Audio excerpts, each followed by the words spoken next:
আসসালামু আলাইকুম, সবাইকে স্বাগত জানাচ্ছি। আমি পাভেল। আজকে আমরা ক্যাডেট কলেজ ভর্তি প্রস্তুতি নিয়ে আলোচনা করব। তো আজকে বেশ কিছু ঘোষণা আছে। শুরুতেই আমি সময় নষ্ট করব না, আমি পড়ানোর গ্যাপে গ্যাপে এই যে ঘোষণাগুলো আছে সেগুলো আপনাদের সাথে শেয়ার করব। শুরুতেই আমরা দেখি, এখানে বেশ কিছু প্রশ্ন দেখতে পাচ্ছেন। এই প্রশ্নগুলো হচ্ছে এই বছর অর্থাৎ 2023 সালের ক্যাডেট কলেজ ভর্তি পরীক্ষার প্রশ্ন, এবং এটা ছিল 1 নম্বর প্রশ্ন, বীজগণিতের এই প্রশ্ন। এই প্রশ্নটা নিয়ে আলোচনা করব। তার শুরুতে একটা ছোট্ট ঘোষণা হচ্ছে, আমি এবং আমার সাথে দেশের বিভিন্ন প্রান্তের বেশ অনেকজন এক্স ক্যাডেটরা মিলে এই প্রোগ্রামটা লঞ্চ করতে যাচ্ছি, ক্যাডেট কলেজ ভর্তি প্রস্তুতি।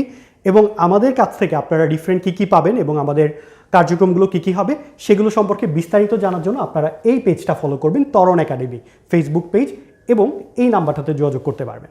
সো আমরা আর কথা না বাড়িয়ে সরাসরি টপিকে চলে যাই। টপিকের মাঝে মাঝে আমরা বেশ কিছু ইনফরমেশন শেয়ার করব। সো চলুন, প্রথম যে প্রশ্নটা ছিল, একটি আপেলের দাম x টাকা ও 3টি কমলার দাম 3y টাকা হলে 7টি আপেল ও 4টি কমলার মোট দাম কত টাকা, সেই জিনিসটা বের করতে হবে। আচ্ছা, সো এটা বীজগণিতের প্রশ্ন। এখানে হচ্ছে একদম প্রথম দিকে আমরা যখন ইকুয়েশন ফর্ম করা শিখি সেই কনসেপ্টটা শেখানো হচ্ছে। সো দেখুন, একটি আপেলের দাম যদি x টাকা হয়, 7টি আপেলের দাম 7x টাকা। এখন 3টি কমলার দাম দিয়েছে 3y টাকা, তার মানে প্রত্যেকটা কমলার দাম হচ্ছে y টাকা।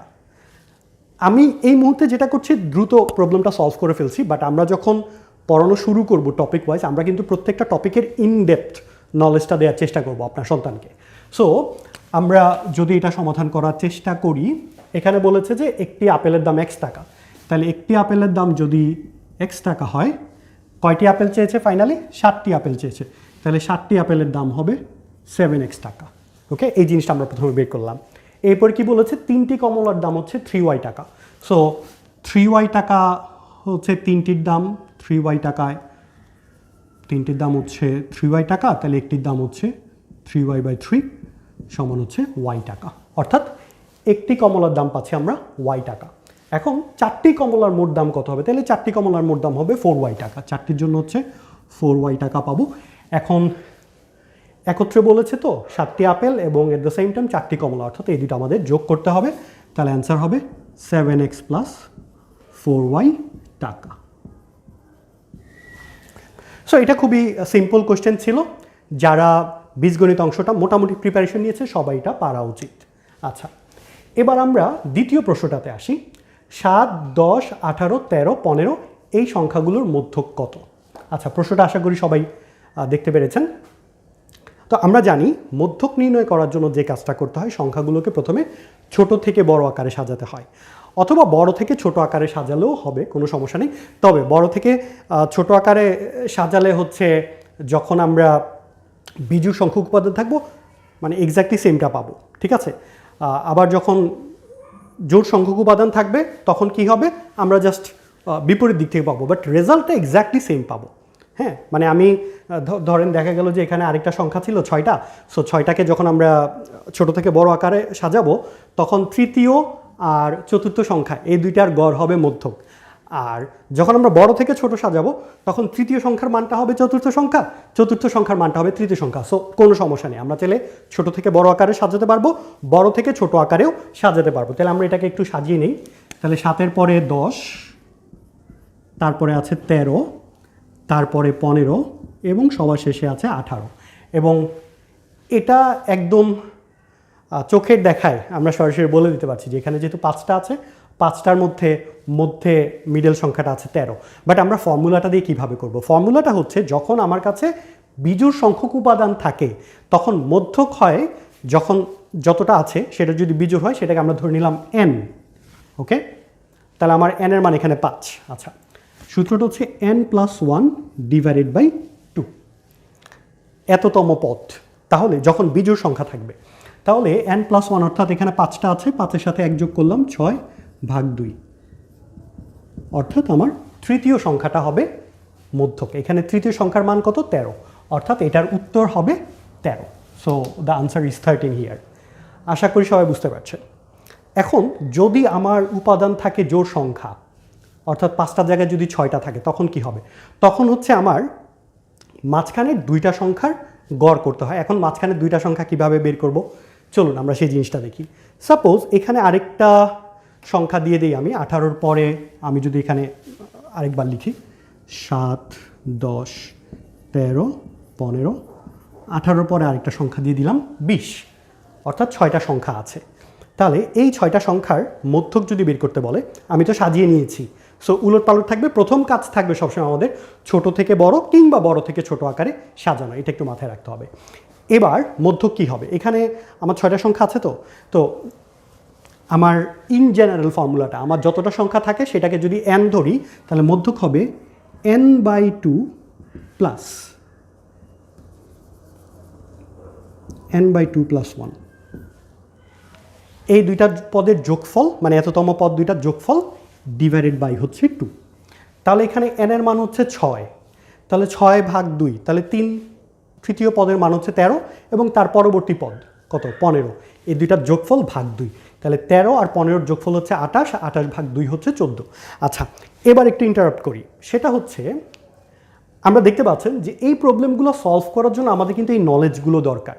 সো যার এই নলেজগুলো আছে সে কিন্তু সরাসরি অ্যান্সার করে ফেলতে পারবে, তখন কিন্তু আর খুব বেশি সময় লাগবে না। সো আমরা যেটা করব ইনশাল্লাহ, আমরা একদম টপিকের প্রথম থেকে যখন পড়াবো, আমরা প্রবলেম সলভ করার আগে দিয়ে প্রত্যেকটা টপিকের উপর ইনডেপথ নলেজ দেওয়ার চেষ্টা করবো আপনার সন্তানকে, ঠিক আছে? সেক্ষেত্রে যেটা হবে, সে যখন পরবর্তীতে টপিকটা সম্পর্কে জানবে এবং বেশ কিছু সমস্যা সমাধান করবে, তখন হচ্ছে এক্সাম হলে গিয়ে সরাসরি অ্যান্সার করতে পারবে। কারণ চিন্তা করেন, এই নলেজগুলো যার আছে সে যখন এই প্রশ্নটা দেখবে, দেখে সাথে সাথে মেন্টালি করে ফেলতে পারবে। কারণ হচ্ছে কি, যখন একটা পরীক্ষার প্রশ্ন, ক্যাডেট কলেজ ভর্তি পরীক্ষা বলি বা যে কোনো ভর্তি পরীক্ষা প্রশ্ন, আমরা যেটা হয়, আমরা যখন বাসায় এসে যদি সেম প্রশ্নটা দেওয়া হয় সবাই পারবে, এক্সাম হলে কেন পারে না?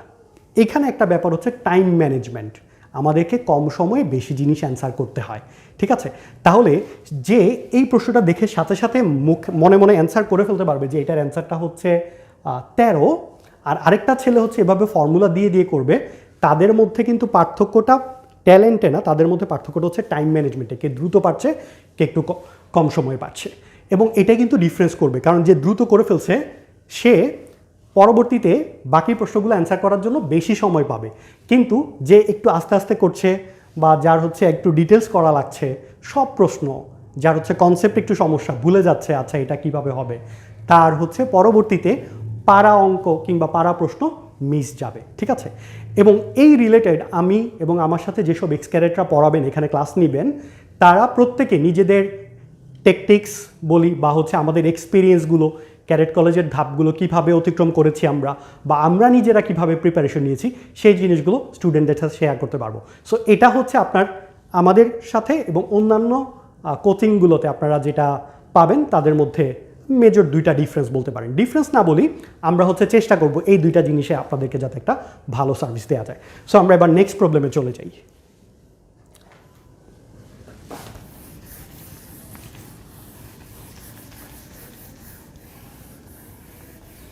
আচ্ছা, আমরা দুইটা প্রশ্ন সমাধান করলাম। এবার 3 নম্বর প্রশ্নটা বলেছে ... এর যোগাত্মক বিপরীত সংখ্যা। আচ্ছা, কত এর যোগাত্মক বিপরীত সংখ্যা 1/a। এখন 1/a হচ্ছে পজিটিভ নাম্বার, তাহলে তার যোগাত্মক বিপরীত সংখ্যা হবে একটা নেগেটিভ নাম্বার। আবার যদি একটা নেগেটিভ নাম্বার থাকে, নেগেটিভ নাম্বারটার যোগাত্মক বিপরীত হচ্ছে একটা পজিটিভ নাম্বার। মানটা কিন্তু সেম থাকবে, হ্যাঁ? এইখানে 2 রকমের প্রশ্ন আসে, একটা প্রশ্ন আসে যোগাত্মক বিপরীত, আরেকটা আসে গুণাত্মক বিপরীত। গুণাত্মক বিপরীতের ক্ষেত্রে কি হয়, ফ্র্যাকশনটা চেঞ্জ হয়ে যায়, অর্থাৎ হরটা নিচে চলে যায় লবে, লবটা চলে যায় হরে, অর্থাৎ নিউমারেটরটা চলে যায় ডিনোমিনেটরে, ডিনোমিনেটরটা চলে আসে নিউমারেটরে। ওকে, সো এটার ক্ষেত্রে যোগাত্মক বিপরীতের ক্ষেত্রে মানটা ঠিক থাকবে, শুধু চিহ্ন পরিবর্তন হবে। তাহলে এখানে আমার মান 1/a থাকবে, শুধুমাত্র তার আগে একটা মাইনাস আসবে। সো এটার অ্যান্সার হবে -1/a। আই হোপ এটা ক্লিয়ার। তাহলে এটার অ্যান্সার হচ্ছে -1/a। এবার 4 নাম্বারটা, আয়তক্ষেত্রের সবগুলো বাহুর সমষ্টিকে বলে পরিসীমা। এটা শুধু আয়তক্ষেত্রের জন্য না, এটা যে কোনো চিত্র যদি থাকে, আয়তক্ষেত্র, বর্গক্ষেত্র, ঠিক আছে, বা সামান্তরিক, রম্বস, যাই থাকুক, সবগুলো বাহুর সমষ্টিকে বলা হবে পরিসীমা। সো এটার অ্যান্সারটা হচ্ছে পরিসীমা। সো 4 নম্বরের অ্যান্সার গেল ঘ। এবার আসি 5 নাম্বার, দুটি সহমৌলিক সংখ্যার ... ব্যতীত কোনো সাধারণ গুণনীয়ক নেই। গুণনীয়ক বা হচ্ছে উৎপাদক, ইংলিশে যেটাকে বলা হয় ফ্যাক্টর। আচ্ছা, তাহলে দুটি সহমৌলিক সংখ্যা, আচ্ছা সহমৌলিক সংখ্যাটা এখানে আরেকটা জিনিস একটু অ্যাড করি। সহমৌলিক সংখ্যা বলে কাদেরকে? সহমৌলিক তখনই হবে যাদের কোনো কমন ফ্যাক্টর নেই, এক ছাড়া কোনো কমন ফ্যাক্টর নেই। তার মানে একটু চিন্তা করে দেখেন যে যে এই নলেজটা জানবে যে সহমৌলিক সংখ্যা কাকে বলে, তাকে কিন্তু আর এটা আলাদা করে আর শিখাতে হবে না, সে নিজে নিজে অ্যান্সার দিতে পারবে।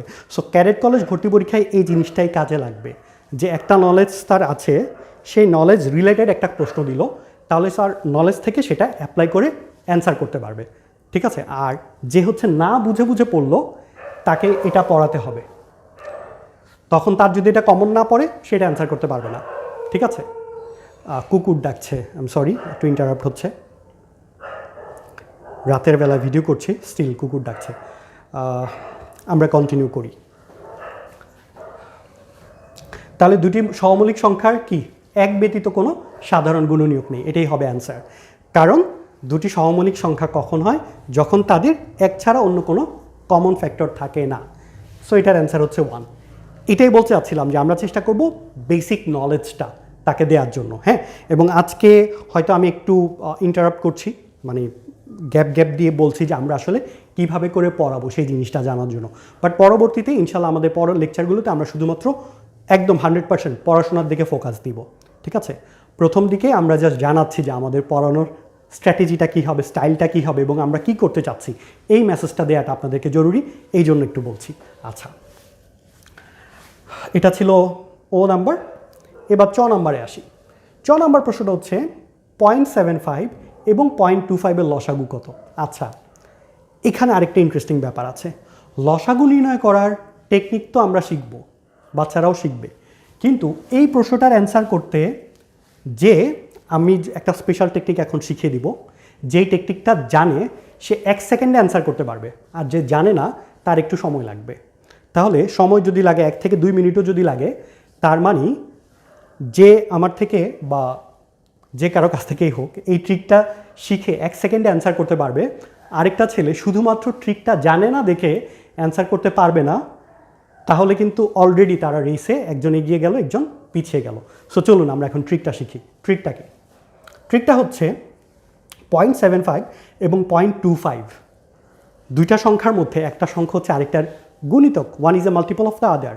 তাহলে দুইটা সংখ্যার ক্ষেত্রে বা অনেকগুলো সংখ্যার ক্ষেত্রে সবচেয়ে বড় সংখ্যা যেটা থাকবে সেই সংখ্যাটা যদি অন্য সকল সংখ্যার গুণিতক হয় বা মাল্টিপল হয়, তাহলে সেটাই হবে লসাগু।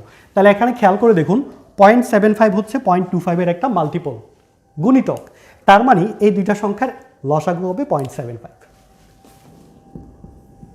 Very easy. আচ্ছা, এর আগেরটার অ্যান্সার ছিল 1, এটা হচ্ছে চ নাম্বারের অ্যান্সার, চ। খুবই সহজ। এখন চিন্তা করে দেখুন যে এই নলেজ যদি জানি তাহলে কিন্তু এই রিলেটেড সকল সমস্যার সমাধান করতে পারবো। আচ্ছা, এখানে আরেকটা ইনফরমেশন অ্যাড করে দিই। 0.75 এবং 0.25-এর লসাগুর জায়গায় যদি গসাগু বলে তাহলে কি হতো দেখে বলতে পারেন কি না? গুণিতক হলে যে কনসেপ্টটা শিখলাম, গুণনীয়ক হলে তার বিপরীত কনসেপ্টটা। অর্থাৎ এখানে যদি গসাগু বলতো তাহলে অ্যান্সার হতো 0.25, কারণ 0.25 হচ্ছে এটাকে ভাগ করে, কারণ গুণনীয়ক কী করবে? সবাইকে ভাগ করবে। আর গুণিতক কী হবে? গুণিতক হচ্ছে সবগুলো দ্বারা ভাগ যাবে, এই জিনিসটা বুঝতে হবে। সো আমরা যখন পড়াবো, বিশেষ করে লসাগু গসাগু চ্যাপ্টারটা যখন পড়াবো, এই রিলেটেড যত টেকনিক আছে আমরা সবগুলো স্টুডেন্টদের সাথে শেয়ার করব। ওকে, এবার আসি 6 নাম্বার। 6 থেকে পরের সবগুলো অঙ্ক জাস্ট মুখে মুখেই অ্যান্সার করে ফেলা যাবে। যেমন 6 নাম্বারটা বলেছে কি, এই রাশিতে জেডের সহগ কত? সো জেডের সহগ কি? জেড ছাড়া বাকি যেটা আছে 7c - 7c। সো এটার অ্যান্সার হবে, 6-এর অ্যান্সার হবে -7c। আচ্ছা, এখানে একটা জিনিস একটু বলি, আমরা যখন সহগ হিসাব করি, সহগের ক্ষেত্রে চিহ্নটা সহ ক্যালকুলেট করতে হয়, মানে বলতে হয়। তাহলে এখানে যদি প্লাস থাকতো তাহলে অ্যান্সার হতো 7c বা +7c। আমরা প্লাস থাকলে বাই ডিফল্ট, সামনে কিছু না থাকলে প্লাস ধরে নেই, সেই জন্য প্লাস চিহ্নটা লিখি না। আদারওয়াইজ তুমি যদি প্লাস লিখো দ্যাট ইজ অলসো কারেক্ট, কোনো সমস্যা নেই। কিন্তু মাইনাস থাকলে আমরা মাইনাস চিহ্নটা অবশ্যই দিতে হবে, ঠিক আছে। মাইনাস না দিলে মনে হবে তুমি বলেছো +7c, where is the answer is +7c, -7c। Okay, এবার আসো ঘাতের অঙ্ক। ঘাত -3x⁵ রাশিতে x এর ঘাত কত? খুবই সহজ, ঘাত বা হচ্ছে পাওয়ার যেটা বলে, অর্থাৎ উপরে যেটা থাকে, ঠিক আছে, এক্সকে এক্স দ্বারা কতবার গুণ করা হয়, ঠিক আছে, বা ভাগ করা হয়। তাহলে এটা হচ্ছে এক্স টু দ্য পাওয়ার -5, এক্সের ঘাত হচ্ছে -5। খুবই সহজ।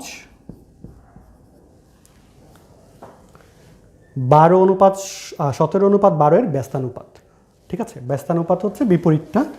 সো ঝ নাম্বার হবে 12:17।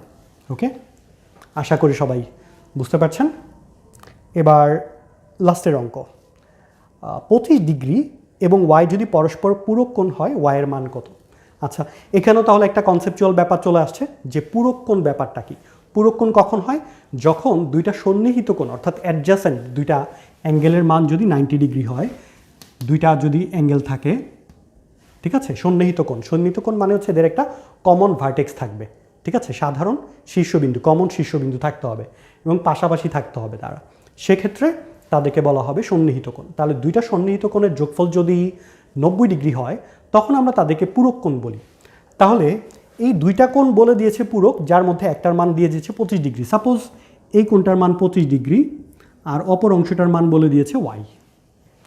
এটার অর্থ হচ্ছে ওয়াই প্লাস 25 ডিগ্রি, এটা হচ্ছে 90, ঠিক আছে। তাহলে আমরা বলতে পারি Y plus 25 degree is equal to হচ্ছে 90 ডিগ্রি। তাহলে ওয়াই কী হবে? 90 degree minus 25 degree, which is equal to 65 degree, অর্থাৎ ওয়াইয়ের মান হচ্ছে 65 ডিগ্রি। আচ্ছা, এখন একটা জিনিস আমি বলি, এই যে আমরা প্রবলেমগুলো সলভ করলাম, ডিসকাস করলাম, অনেক সময় লাগলো না? কিন্তু আমরা যখন প্রথম থেকে একদম টপিকের শুরু থেকে যখন আমরা শিখে শিখে আসব, তখন যেটা হবে, আমার এই যে 10টা অঙ্ক অ্যান্সার করতে আমার মনে হয় 2 মিনিট লাগবে, ম্যাক্সিমাম 2 মিনিট, ঠিক আছে। আপনারা ঘড়ি ধরেন। সো আমি চ্যালেঞ্জটা অ্যাকসেপ্ট করি, 2 মিনিটের মধ্যে আমি আপনাদেরকে করে দেখাবো। আমি একটা স্টপ ওয়াচ ধরি, একটু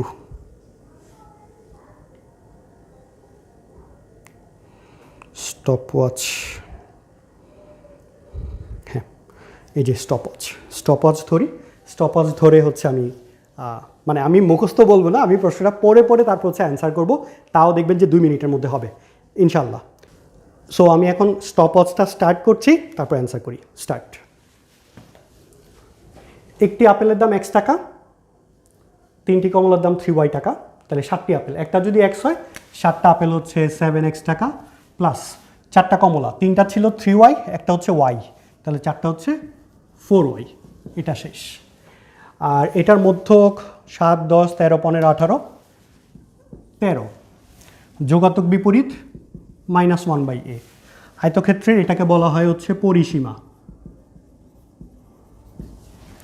দুটি সহমৌলিক সংখ্যার কত ব্যতীত? 1 ব্যতীত কোনো সাধারণ গুণিতক নেই। এদের লসাগু একটা আরেকটার গুণিতক, তাহলে লসাগু হবে 0.75। এই রাশিতে z এর সহগ -7c, x এর ঘাত -5, ব্যস্তানুপাত 12:17। পূরক সংখ্যা দুইটা মিলে 90 হবে, একটা যদি 25 হয়, বাকিটা হবে 65 ডিগ্রি। দেখুন কতক্ষণ সময় লেগেছে, 1 মিনিট, মাত্র 1 মিনিট লেগেছে, ঠিক আছে। সো আমি ধরে নিলাম যে 2 মিনিট বলেছি কেন, যদি স্টুডেন্ট আরেকটু স্লো পড়ে প্রশ্নগুলা, ঠিক আছে, আর একটু সময় লাগে, তাহলে 1 মিনিটের জায়গায় কতক্ষণ লাগবে?